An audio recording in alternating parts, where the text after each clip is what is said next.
시청자 여러분 안녕하십니까? MBN 이슈 파일의 강상구입니다.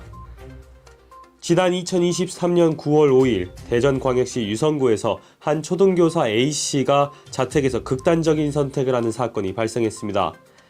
이후 병원으로 이송됐으나 이틀 뒤에 그대로 숨지게 되죠.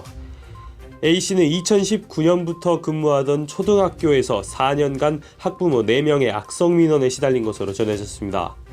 2020년에는 아동학대로 고소당해 약 10개월간 조사를 받은 끝에 무혐의 처분을 받았습니다. 이후 근무지를 옮겼으나 극심한 트라우마를 호소했으며 서희초 교사의 사망사건이 전해지자 더욱 괴로워한 것으로 알려졌습니다. 이 같은 사건이 알려지면서 교권 침해 문제로 떠들썩한 사회가 다시 한번 교권을 보호해야 한다는 경각심을 가지게 됐고 사건은 이렇게 종료되는가 했습니다. 그러나 사건은 한 네티즌이 SNS를 통해 가해 학부모들의 신상을 공개하면서 더욱 크게 번져갔습니다.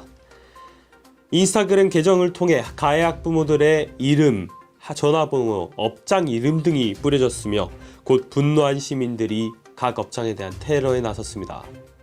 이 테러는 온오프라인을 가리지 않았고 그중 한 학부모가 운영하는 김밥집의 프랜차이즈인 바르다 김선생 측에서는 가맹점주 측에서 자진 폐점 의지를 밝혔다며 입장문을 내놓았습니다. 상황이 과격해지는 양상을 보이자 가해 학부모 측에서도 입장문을 내놓았습니다.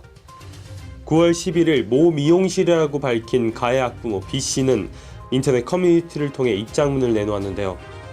B씨는 아동학대 혐의로 신고하고 민원을 넣은 사실은 있으나 악의적인 민원이나 괴롭힘은 없었으며 억울하다는 입장을 밝혔습니다.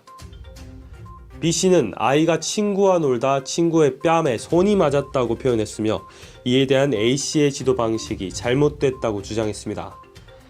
B씨는 A씨가 인민재판식 훈육을 했다고 표현했으며 이로 인해 아이의 틱 증상이 발생했다고 주장했습니다. B씨의 입장문이 올라오자 네티즌들은 이에 오히려 크게 분노했습니다. B씨의 입장문은 얼마 지나지 않아 삭제됐으나 곧 B씨가 다시 한번 입장문을 올리며 자신이 지은 것이 아니다. 또한 고소를 위해 행동한 것이 아니라고 해명했습니다. 모 체육관 관장의 아내라고 밝힌 C씨 역시 인터넷 커뮤니티를 통해서 입장문을 올렸습니다. C씨는 문제 행동을 보인 4명의 아이 중 1명이 자신의 아이가 맞다고 하며 자신은 아동학대 혐의로 민원을 넣거나 악의적으로 신고를 넣은 적은 단 한 번도 없었다고 해명했습니다. 다른 가해 학부모들과는 가끔씩 차 한 번 마시는 관계였을 뿐이라고 설명하기도 했습니다. 입장문이 올라오고 얼마 지나지 않아 같은 학교의 학부모라고 주장하는 이들이 반박하는 글들을 올리고 있습니다.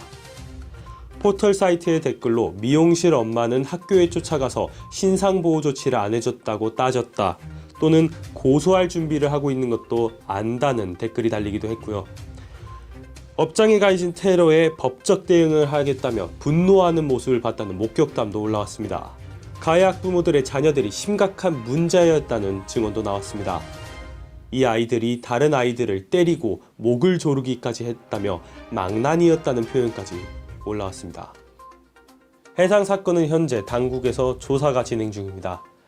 고인의 억울함이 해소될 수 있도록 또한 교사들의 교권이 앞으로 보호받을 수 있도록 잘 조사돼서 향후 조치가 취해질 수 있길 바라는 마음입니다. 그러나 한편으로는 대한민국 시민 여러분께 부탁드리고 싶은 말씀이 있습니다. 법이 제 역할을 다하지 못한다고 해서 자력구제, 사적 제재에 의존하는 것은 위험할 수 있다는 당부의 말씀 드리고 싶습니다. 시스템이 제 역할을 하지 못한다고 해서 시스템에 의존하지 않아야 한다, 시스템을 벗어나서 우리가 알아서 해결해야 한다 하는 마음은 오히려 시스템을 고치지 못하고 영원히 망가질 수 있게 하기 때문이죠. 지금까지 MBN 이슈 파일의 강상구였습니다. 감사합니다.